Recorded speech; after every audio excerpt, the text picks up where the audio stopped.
esses meus 2 stories aí seja material suficiente para caras tomar uma atitude e tirar essa publicação do feed. É interessante como ele usa a figura dele de autoridade, né, dele conhecer ali, inclusive, o próprio dono da revista Caras, para tentar remover matérias que sejam negativas a ele. Seria uma estratégia de manipulação de autoridade? Vamos dar uma olhada então.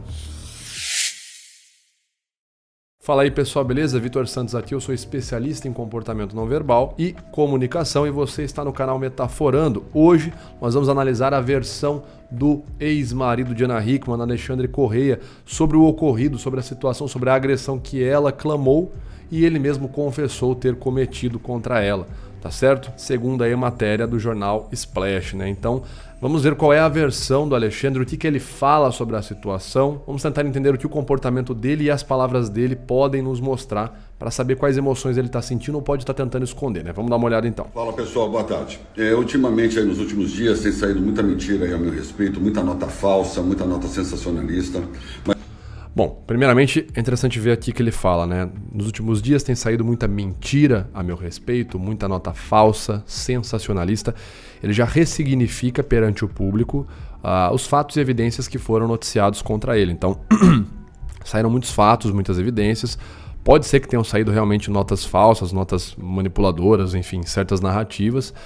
Mas é fato, né? É de conhecimento notório que saíram alguns fatos sobre a situação financeira deles, sobre o contexto da agressão que ele praticou contra a Ana Hickman. Ele mesmo, segundo uma matéria do Splash da UOL, teria confessado ali ter realizado a agressão. Então saíram sim fatos sobre ele na mídia recentemente. E perceba como ele já ressignifica isso. Ele não fala assim, olha pessoal, saíram matérias sobre mim, matéria tal. Ele fala, não, saiu muita mentira, muita nota falsa, sensacionalista. Então ele classifica tudo que foi falado sobre ele como isso. Ele ressignifica perante o público. Essa é uma estratégia retórica muito comum, a gente já falou sobre ela no nosso curso Retórica da Autoridade. Quando você quer maquiar a situação e tocar em assuntos que são negativos sem se expor, perdendo a sua imagem de credibilidade, você ressignifica aquele termo, né? Ao invés de falar assim, olha, sobre a agressão que tem falado, né? Pessoas têm falado sobre a agressão aí, sobre muitas notícias aí sobre o que aconteceu. Ao invés de eu tratar o assunto dessa forma, eu falo, então pessoal, né, saíram muitas mentiras, muitas fake news, muitas falácias a meu respeito, e você já ressignificou perante o público já não vai achar que é notícia, vai achar que é falácia. Pelo menos a estratégia retórica que a gente vê é essa. Vamos seguir. Boa tarde. Ultimamente, aí, nos últimos dias, tem saído muita mentira aí a meu respeito, muita nota falsa, muita nota sensacionalista, mas indo direto ao ponto, a Caras Brasil acabou de publicar fazer uma publicação. Você vê que quando ele vai falar da Caras Brasil, ele já dá até uma respirada fundo, né? Ele vem num fluxo verbal bem consecutivo, sem pausas, sem alterar a fluidez verbal. Aí ele vai falar da Caras, ele para, dá uma inspirada funda, provavelmente pelo desconforto que ele está experienciando, agora que vai ter que falar da Caras, vai ter que dar nome aos bois. E a hora que ele fala Caras Brasil, ele até se atrapalha. A Caras Brasil, recentemente, uma publicação, ele se atrapalha. Há uma dificuldade cognitiva para ele tocar nesse assunto da matéria da Caras. Caras Brasil acabou de publicar a nota sensacional. Vamos ver a respirada e a dificuldade cognitiva em seguir com o tema sobre a matéria da revista Caras. Mas indo direto ao ponto, a Caras Brasil acabou de publicar fazer uma publicação. Vocês veem, a Caras Brasil acabou de publicar fazer uma publicação de fato, né, dizendo que eu teria provas comprometedoras contra Ana Hickman e estaria ameaçando. Dizendo que eu teria provas comprometedoras contra Ana Hickman e estaria ameaçando, né? Esse seria o teor da matéria da Caras, segundo o Alexandre. Vamos ver o que ele responde. Ameaçando. É mentira, eu não tenho prova alguma contra Ana Hickman. Ana Hickman é uma mulher de imagem e conduta ilibada. Tá, então vejam bem como ele responde, né? É mentira, eu não tenho prova nenhuma contra Ana Hickman. Ele começa fazendo um gesto positivo, um gesto ilustrador enfático, com um aumento de volume vocal nessa resposta dele. É mentira. E ele faz até um light brown flash, né, o elevar das sobrancelhas, que é um gesto conversacional enfático. Eu quero enfatizar, eu quero sublinhar isso que eu estou dizendo. É mentira, né? A sobrancelha tende a subir. Isso é bem comum. Na sequência, ele apresenta uma queda no volume vocal. Então ele começa dizendo assim, é mentira, eu não tenho prova nenhuma contra a Ana Hickman. Ele até diminui aqui o gesto dele perde o tônus muscular e a potência vocal dele também diminui. Ana Hickman é uma mulher de conduta ilibada. Vamos dar uma olhada aqui. Não tenho prova alguma comprometedoras contra a Ana Hickman e estaria ameaçando. É mentira, eu não tenho prova alguma contra a Ana Hickman. Ana Hickman é uma mulher de imagem e conduta ilibada. Ana Hickman é uma mulher de imagem e conduta ilibada, apresenta uma queda de volume vocal. A queda de volume vocal pode acontecer por alguma discordância, alguma incerteza, uma discordância contextual, né? Eu não concordo com o momento de ter que estar falando isso, não gostaria de ter que estar falando isso aqui, ou não tenho certeza do que eu estou falando, ou por que eu estou falando isso, a gente pode apresentar essa queda no volume vocal, né? Então, por exemplo, quando o professor na escola pergunta pra gente determinada coisa, a gente não sabe muito bem se a gente está certo ou se a gente deveria estar respondendo aquilo. É normal a gente apresentar uma queda no volume vocal. A gente está aqui, não, professor, então, quem descobriu o Brasil foi Pedro Álvares Cabral, né? Foi Pedro, né? É muito comum apresentar essa queda no volume vocal quando você não tem certeza ou quando você não quer estar falando aquilo naquele momento. E o Alexandre Correia apresenta isso, né? É mentira, eu não tenho prova nenhuma contra a Ana Hickman. A Ana Hickman é uma mulher de conduta e comportamento e conduta ilibada. Ele apresenta essa queda de volume vocal. Por quê? A gente não sabe, né? A gente só consegue acusar o fenômeno. Número 2, eu não estou fazendo ameaça alguma, mesmo porque eu não falo com a Ana Hickman desde o ocorrido. Tá certo? Vamos lá, então. Tem duas coisas legais aqui pra gente falar. A primeira delas é, número 2, eu não tenho conversado, né? Não tenho falado, não estou fazendo ameaça alguma, até porque não falo com a Ana Hickman desde o ocorrido. Mais uma vez a gente vê a estratégia verbal ali dele, né? De afastamento verbal, uma estratégia retórica de ressignificar. A situação está sendo noticiada pelo Brasil inteiro, né? Pela mídia, enfim, por influencers, youtubers, jornais, como agressão. A própria Ana Hickman veio falar que foi agressão. Ele, segundo a matéria do Splash da UOL, teria confessado e teria falado sobre a agressão, não é? E aí ele fala o quê? Qual é a palavra que ele define a situação? Ele fala o ocorrido. É um termo de afastamento verbal. Perceba que o ocorrido é um termo ambíguo. Eu dou margem para qualquer interpretação e eu não mancho a minha imagem. Se eu estou sendo acusado de agressão, eu não mancho a minha imagem dizendo o ocorrido, né? Ele poderia falar, olha, sobre a agressão que estão falando, eu não falo com ela desde o episódio da agressão, ou eu não falo com ela desde a situação que a gente se envolveu, mas não, ele não escolhe nenhum desses termos, ele usa o termo o ocorrido, é um termo ambíguo, né? É uma estratégia retórica de ressignificação, novamente, a situação toda sendo tratada publicamente como agressão, mas a palavra que ele utiliza, o termo que ele utiliza é o ocorrido. Então, uma tentativa aí de manutenção da aparência, né? Usar um termo ali que não vá prejudicar a imagem dele ainda mais publicamente. E aqui tem uma coisa interessante, depois que ele fala o ocorrido, percebam a expressão dele. Não ameaça alguma, mesmo porque eu não falo com a Ana Hickman desde o ocorrido. Tá certo? Então, percebam aqui no canto direito do lábio dele, tá certo? Vocês conseguem ver que o canto direito se contrai mais, formando até um enrugamento maior e elevando mais o canto direito do lábio dele, a linha do canto do lábio direito. A linha do canto direito do lábio se eleva mais do que a outra linha do lábio. Essa expressão assimétrica, quando a gente fala de configuração assimétrica, é uma expressão de desprezo, né? Desaprovação. A gente está vendo aqui na prática, né? Aqui no caso é uma unidade 14, o músculo bucinador do canto dos lábios. O desprezo. Eu não falo com ela desde o ocorrido. E uma microexpressão de desprezo. Esse desprezo é pelo quê, Vitor? Ele está sentindo desprezo por ela? Desprezo pela situação que ele se encontra, né? Da humilhação, de estar sendo aí falado negativamente publicamente. Desprezo porque ele sabe que está errado. Como a gente fala, pessoal, uma análise séria do comportamento não verbal, ela vai falar o que a gente pode ver. Quais são as emoções. Você precisa de outras estratégias para conseguir entender o que a pessoa está expressando, por qual motivo, né? Estratégias de investigação, de entrevista e também uma análise do discurso, uma análise retórica propriamente dita. Por isso que a gente sempre fala no comportamento o que a gente consegue ver e não ler a mente da pessoa o que ela está pensando, né? Mas a gente vê um desprezo aí quando ele fala, eu não falo com ela desde o ocorrido. Uma microexpressão de desprezo. No sábado retrasado, tá? Então eu peço a Caras, por favor, que tome cuidado com o que está publicando. Está passando do ponto, passando dos limites. Então ele está falando para a revista Caras, eu peço à revista Caras que tome cuidado, etc e tal, dando um alerta para a revista Caras cessar as publicações que estão fazendo, segundo ele, com um teor falso. Não seriam mensagens verdadeiras, segundo o Alexandre Correia. Já não é nem mais questão de criatividade. Isso é muito sério que vocês estão fazendo, tá bom? E isso prejudica a Ana, a mim, a família e aos negócios. E aí ele acusa alguns motivos, né, do porquê que a Caras deveria parar com isso. Primeiramente, ele abre dizendo que o motivo principal seria que a matéria é mentirosa, né? Ele dá as justificativas ali na primeira parte desse vídeo, e aí na sequência ele faz um apelo emocional, né?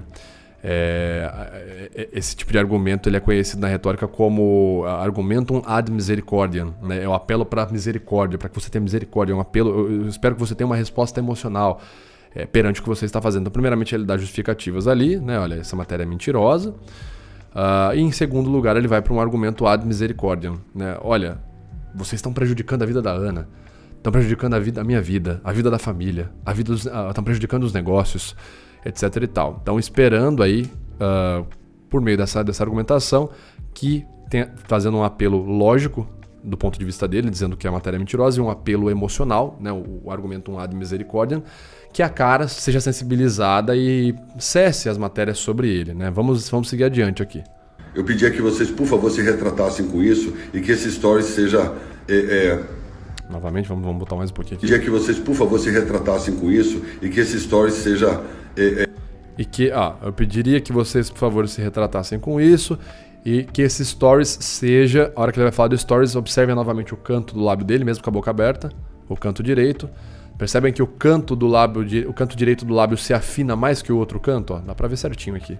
Ele se afina e aumenta até a extensão do enrugamento semicircular aqui. Mais uma microexpressão de desprezo, né?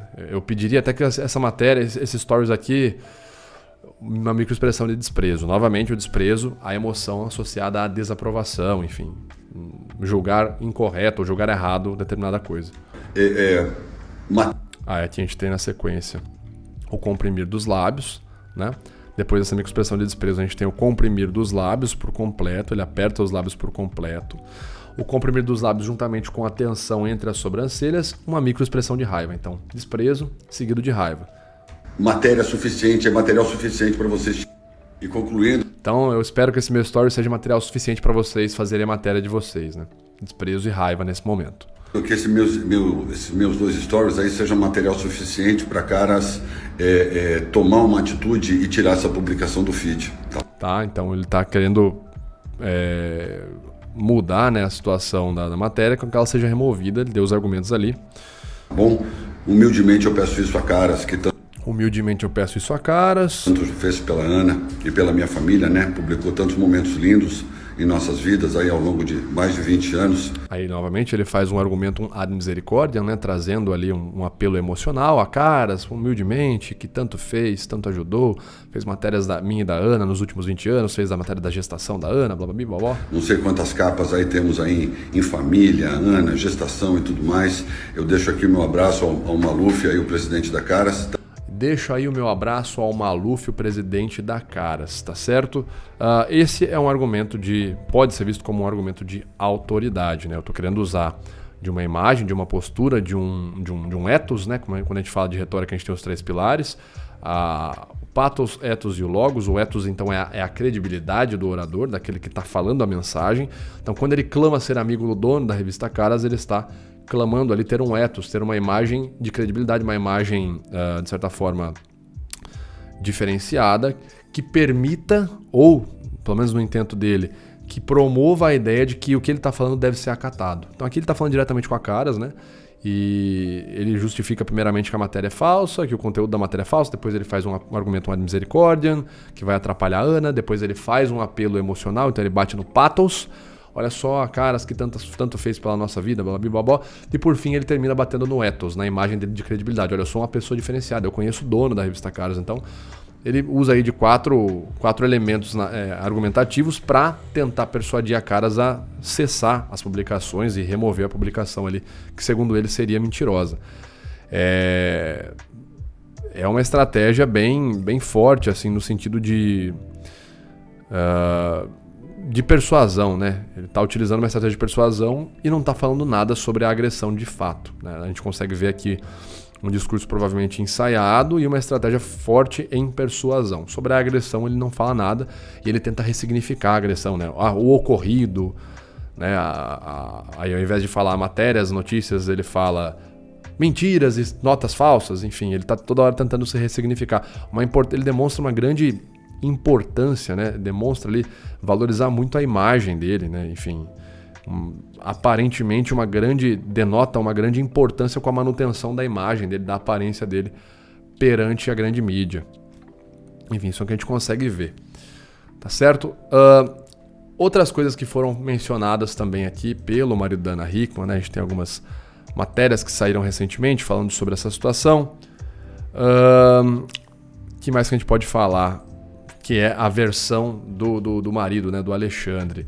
Numa matéria recente ao Estadão, ele disse então que a Ana estaria embriagada no dia do ocorrido. Então o que ele fala é o seguinte: o que nós estamos tendo é uma verdadeira injustiça por parte da Ana. Ela, no seu subconsciente, sabe muito bem o que aconteceu naquele dia.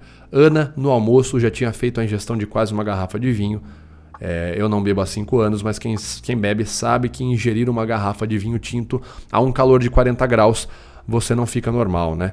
Aqui vamos parar, né? Ele fala o seguinte: eu não bebo há 5 anos, mas quem bebe sabe que ingerir uma garrafa de vinho tinto... Então ele está fazendo ali um argumento retoricamente conhecido como ad populum, né? Ele está validando a teoria dele, pegando um grupo específico de pessoas. Então, qual é o grupo que ele está pegando?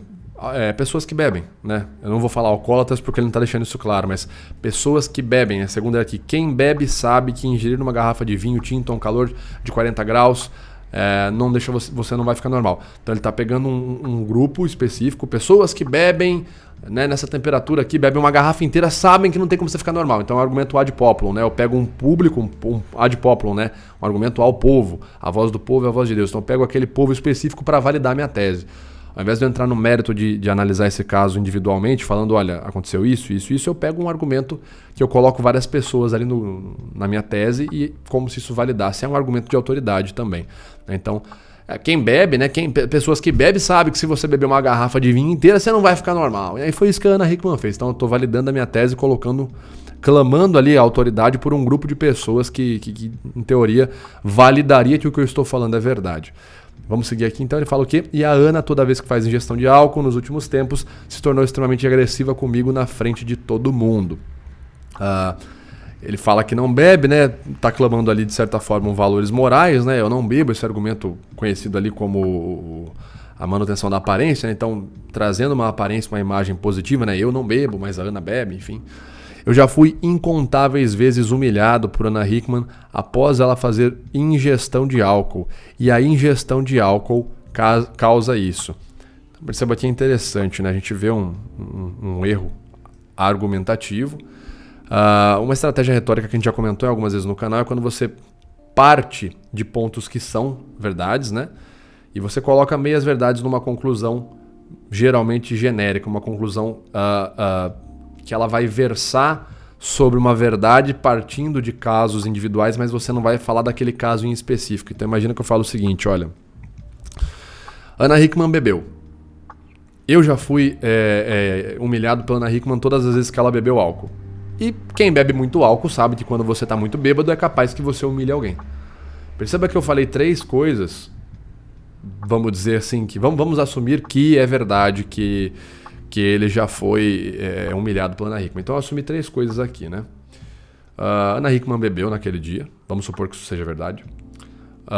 Eu já fui humilhado por ela quando ela estava bêbada, vamos assumir que isso também é verdade. A gente está assumindo apenas para o exame lógico da argumentação.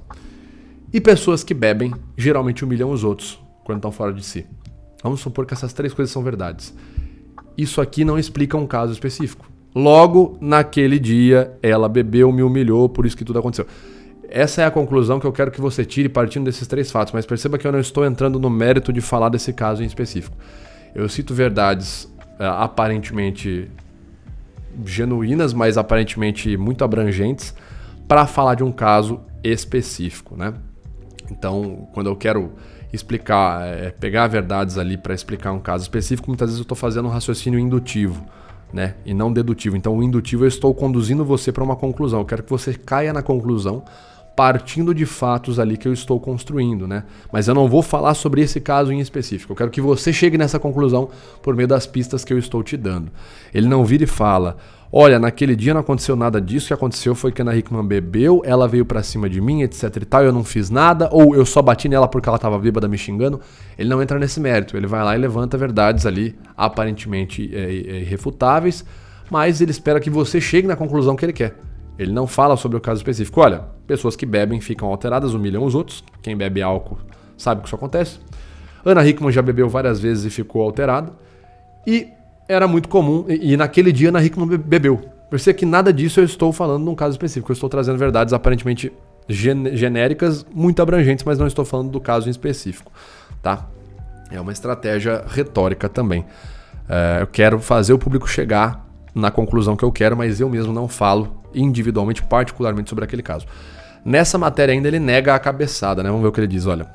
Alexandre Corrêa ainda negou novamente ter dado uma cabeçada na apresentadora. Eu em momento nenhum a pressionei e a ameacei dar cabeçada, mesmo porque isso é uma tremenda bobagem. Como você prensa alguém e fica a alguns centímetros e ameaça dar uma cabeçada? Então essa resposta dele não nos diz muita coisa, né? No máximo ele responde com uma evasiva verbal. Até quando você responde uma pergunta com outra pergunta, você deu uma cabeçada nela? Isso é uma bobagem. Como que alguém dá uma cabeçada em alguém? Você tá maluco? Responder uma pergunta com outra pergunta é uma estratégia conhecida como S2, evasiva verbal, mas não diz muita coisa pra gente. Como eu disse, a todo momento ele evita entrar no mérito, né, da situação. Provavelmente orientado pelo jurídico dele também, não é? Para entender um pouco da situação do caso, tem algumas matérias que falam ali, né? É importante ressaltar que uma funcionária da Ana Hickman, né, a funcionária que em teoria teria prestado depoimento ali sobre o dia da agressão, a matéria fala o seguinte: a funcionária de Ana Hickman e Alexandre Corrêa contou em depoimento à polícia que trabalha com o casal há 3 anos e que durante todo o período nunca presenciou agressões físicas.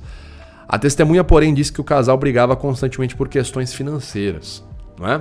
Ela diz ainda nessa matéria do G1 que a Ana Hickman estaria conversando com o filho e o Alexandre já chegou ali num teor, alterando o teor da discussão para algo muito mais agressivo, né? Uma outra matéria do Google Gloss diz o seguinte, então, falando que o Ana Hickman e o Alexandre Corrêa teriam sido processados por um banco numa dívida milionária.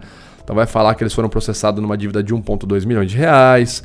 Eles já tinham uma outra dívida, um outro processo judicial, na verdade, com um valor acima de 2,4 milhões. Então, a família aparentemente estaria passando aí por momentos bem difíceis, né? Momentos aí, uma crise financeira da família da Ana Hickman. Isso teria sido a motivação do Alexandre Corrêa, né? Começar a discussão com a Ana Hickman e provavelmente teria sido a principal motivação das discussões recorrentes na casa. Segundo as matérias aí indicam pra gente. Lembrando então que a gente tá ainda na semana Black Friday. Se você tiver interesse em estudar sobre retórica com a gente, entender o que as pessoas ao seu redor querem e saber como persuadi-las, como controlar sua comunicação e convencer qualquer pessoa, você precisa agora mesmo aproveitar a nossa Black Friday e estudar a análise do comportamento não verbal por menos de R$200, mas é apenas até o fim de dezembro, tá certo? Vem estudar com a gente, clica no primeiro link que tá aparecendo aqui na descrição desse vídeo e venha ser um aluno metaforando, tá certo, pessoal? Bom, da análise do Alexandre é isso que a gente tinha para dizer, né? Esses são os pontos. O que a gente pode versar sobre o Alexandre Corrêa, sobre a situação no geral, enfim.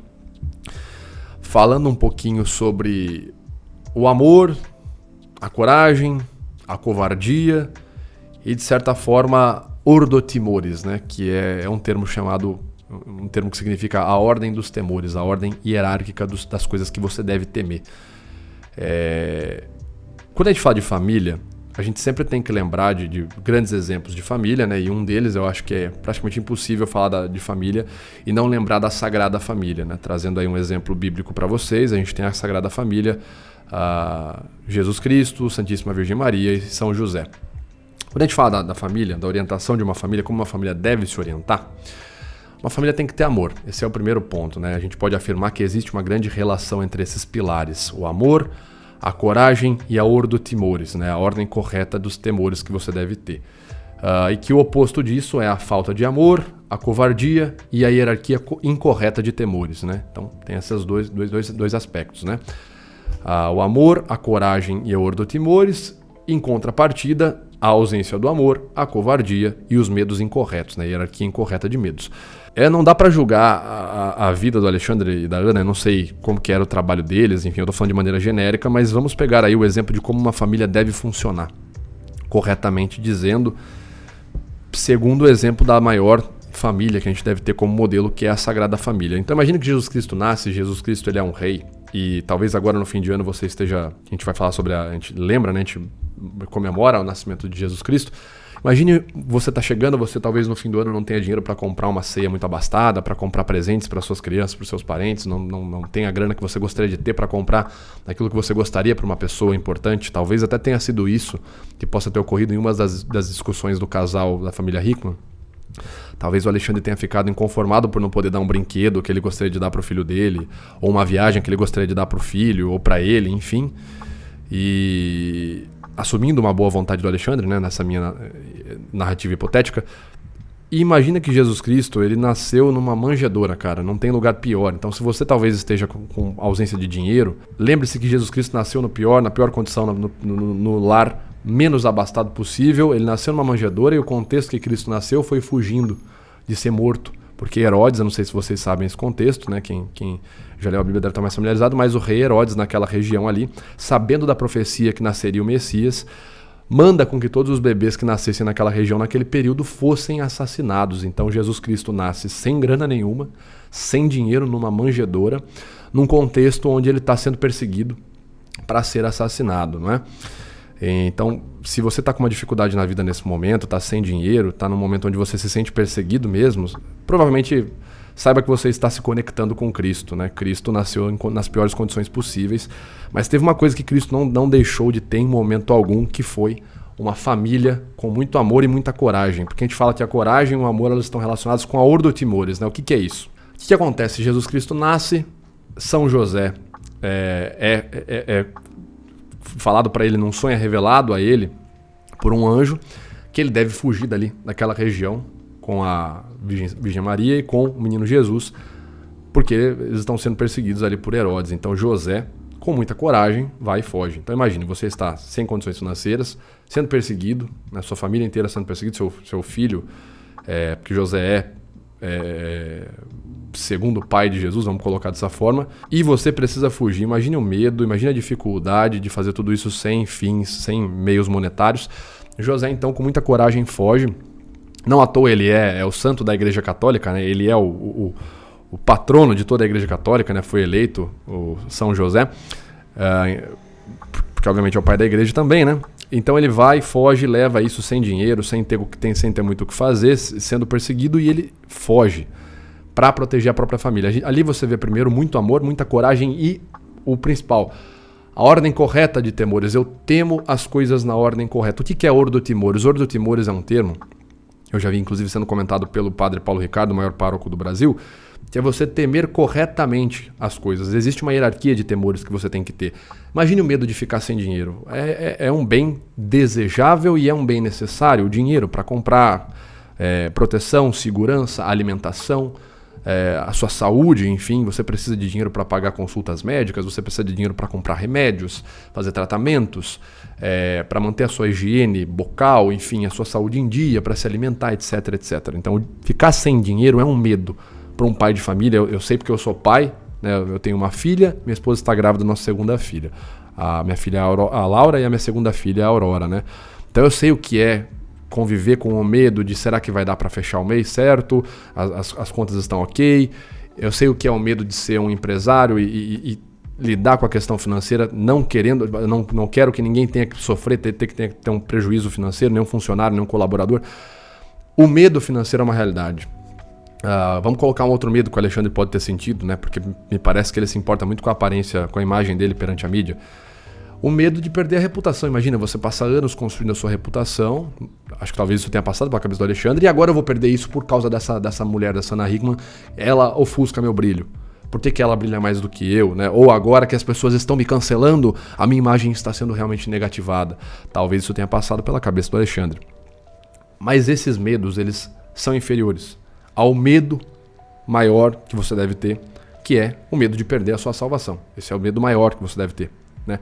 Porque se você responde a esse medo maior, todos os medos inferiores são remediados, tá certo? Se você lida primeiro com este medo aqui, e esta é a ordem correta de temores, você deve temer primeiro perder a sua salvação, presume-se que você vai agir de acordo a não perder a sua salvação. E agir de acordo a não perder a sua salvação é agir de maneira virtuosa, é agir de acordo com as virtudes cardeais, as virtudes cristãs, tá certo? A caridade, a esperança, a fé. E se você está fazendo tudo isso, assim como fez São José, primeiramente ele não queria desobedecer a Deus em momento algum. Pelo amor, eu faço o que for, eu tenho meu filho numa manjedoura, montado num burrinho, nós vamos então fugir pro Egito, vai ser ali um inferno, ter que fugir, não ter onde comer, não ter onde parar, mas eu não posso desobedecer a Deus em primeiríssimo lugar. Quando você teme isso primeiro, você remedia todo o resto, porque alguém que age de acordo, mirando a sua salvação, mesmo que você fale assim, eu não sou cristão, eu não acredito em salvação, perfeito, os comportamentos que você adota agindo como se houvesse um Deus, né, para as pessoas que decidem acreditar, né, preferem acreditar que não existe nada, que a metafísica não existe, para essas pessoas, saibam que os comportamentos que você adota assumindo que exista um Deus, mesmo que você ache que não, são comportamentos que vão remediar todo o resto. Não é? Você vai ter o amor e junto com o amor você vai ter a coragem. Porque o amor é justamente a coragem. É a coragem sobrepondo o medo. Então se eu amo a Deus em primeiro lugar, e em segundo lugar, se eu amo a minha família, a coragem aparece. Eu tenho muito, muito, muito medo de perder a minha salvação. Por isso eu vou ser corajoso e fazer o que Deus me pede. Eu tenho muito medo de ver as minhas filhas sem ter o que comer, sem ter uma casa para se proteger, de ver a minha esposa tendo que trabalhar muito, se desgastando. Eu tenho muito medo, daí surge a minha coragem, eu vou fazer o que eu tiver que fazer. E o medo da minha reputação, de ficar manchado, esse é um medo que vai lá para baixo, entende? Então, quando não existe ordo timores num lugar, num ambiente, quando a família não sabe temer a coisa correta, é muito comum ver a ausência do amor e a ausência da coragem, né? E manifesta-se no quê? Na covardia. Se eu temo, em primeiro lugar, eu temo perder a salvação, eu vou agir de acordo com o que Deus espera de mim. E o maior manual tá aí, a Bíblia, né? Então, talvez, no caso de Alexandre, né, o que poderia explicar essa alteração de comportamento dele, se é que houve alteração ou se ele sempre foi, segundo as palavras de Ana Hickman, um canalha, segundo a própria Ana Hickman, né? Não estou aqui usando palavras minhas, mas ela definiu ele assim, um canalha e um covarde, talvez tenha sido uma ordem incorreta de temores. Ele tenha temido primeiro perder o dinheiro, depois perder a imagem dele, uma imagem de superioridade, você vê que ele está sempre falando com muito autocontrole ali. Talvez isso tendo sido colocado em primeiro lugar, tenha justamente levado ele a se tornar um covarde, que demonstra manifestações da ausência de amor, né? Então, algo que pode edificar um lar de fato é temer de forma correta, né? Primeiro, amar e temer a Deus, e segundo, amar e temer pela sua família. Então, eu acho que é isso aí. Isso pode ajudar a gente a ter uma noção melhor da situação, tá certo? Bom, pessoal, era isso que eu tinha para dizer. Me prolonguei um pouco aqui, foi mal pelo tempo que passou. Lembrando então que a gente está ainda na semana Black Friday. Se você tiver interesse em estudar sobre retórica com a gente, entender o que as pessoas ao seu redor querem e saber como persuadi-las, como controlar sua comunicação e convencer qualquer pessoa, você precisa agora mesmo aproveitar a nossa Black Friday e estudar análise do comportamento não verbal por menos de R$200, mas é apenas até o fim de dezembro, tá certo? Vem estudar com a gente, clica no primeiro link que está aparecendo aqui na descrição desse vídeo e venha ser um aluno metaforando, tá certo, pessoal? Muito obrigado, então, você que assistiu o que a gente tinha para falar sobre o caso do Alexandre. O vídeo vai ficando por aqui. Deixe suas opiniões aqui nos comentários. Não se esqueça de curtir, compartilhar esse vídeo. E eu vejo vocês então no nosso próximo vídeo. Um grande abraço. Valeu!